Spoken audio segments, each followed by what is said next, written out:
preparations for the children's departure, Mr. Benedict told them there was much necessary information to be gathered, and paperwork to be completed, and signatures to be forged, and orders to be given, and fees to be paid, and phone calls to be made, except for their brief meeting with the children. Number 2 had not left the computer, nor Benedict from his desk for hours.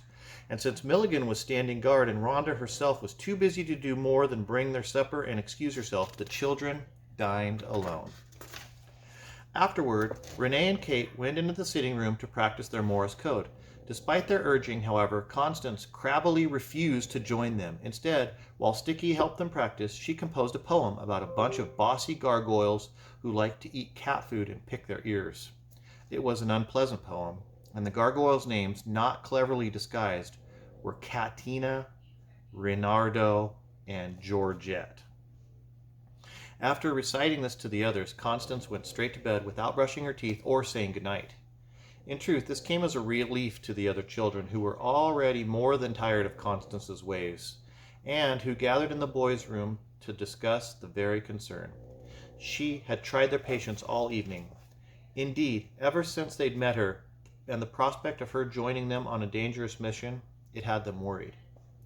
"We simply can't do it," Kate said for the 10th time. She was hanging upside down from the top bunk to see if her hair would touch the floor. But her golden blonde locks came 3 inches shy, as she had suspected.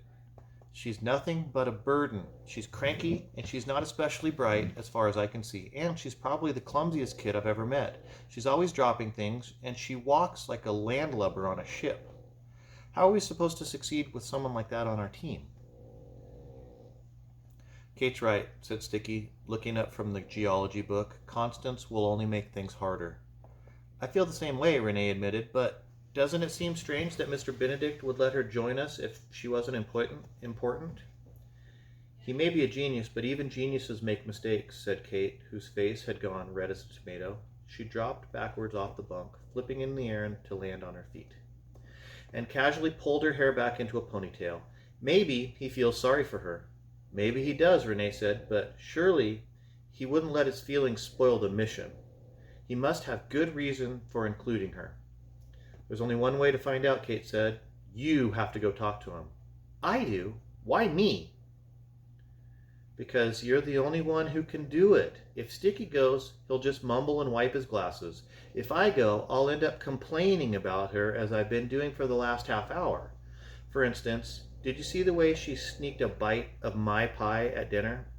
And it was the only dessert we had all day." "It's true," Sticky said, finishing his book and thumping it closed. "I'll get tongue-tied and Kate will get steamed. It has to be you, Renee." And so a few minutes later, it was Renee who knocked on the study door. "Come in, Renee," said Mr. Benedict. As before, Renee found him on the floor, this time with a half-eaten biscuit in one hand, a graph of some kind in the other, and biscuit crumbs on his green suit jacket. "I was just taking a late supper. Would you care for a biscuit? There's another one on my desk, though I'm afraid it's cold. I was so intent upon my work, I forgot to eat until now." "No, thank you," Renee said. Even if he'd been hungry, he couldn't have eaten a bite. He felt very ill at ease. It didn't seem quite decent to complain about Constance, nor did he like the thought of expressing doubt in Mr. Benedict, whom he liked very much.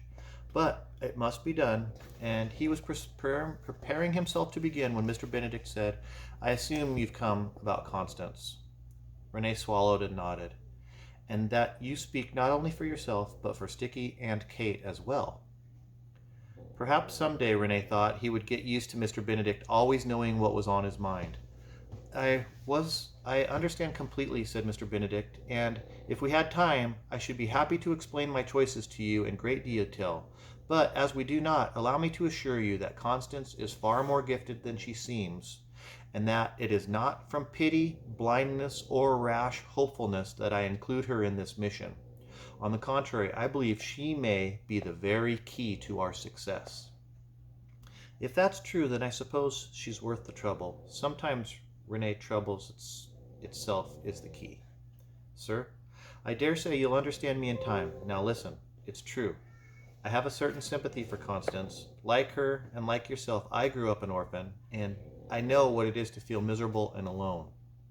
I'm going to say this phrase that he said again because I kind of stumbled on it. Sometimes, Renee, trouble is itself is the key. You're an orphan? Certainly. My parents were Dutch scientists killed in a laboratory accident when I was a baby. I was sent to this country to live with my aunt, and she too died, and so into orphanage I went. However, what I intended to say was that while I sympathize with Constance, it is not from sympathy I include her, no more than it is from sympathy that I include anyone else. Fair enough? I believe you. Very well then. Will you do me a great favor? Will you tell the friends what I've said and return to give me their verdict? If anyone should choose not to go, I had better know at once.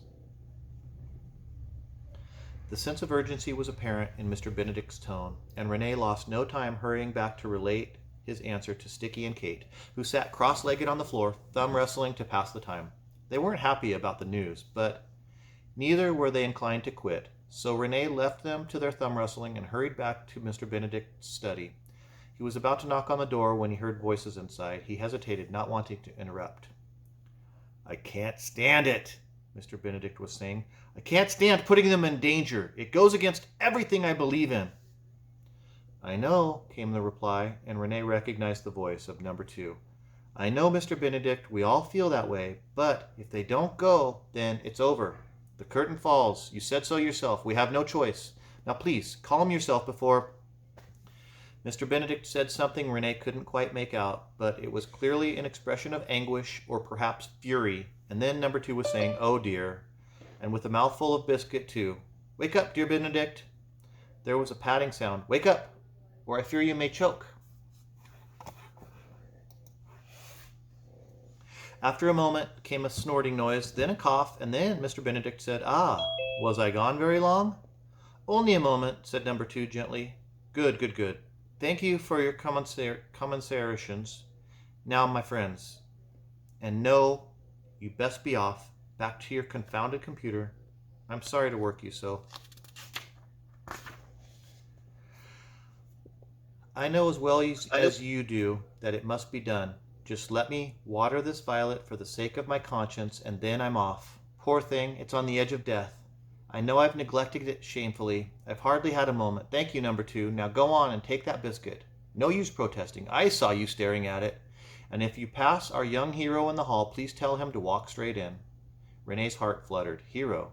Was Mr. Benedict referring to him?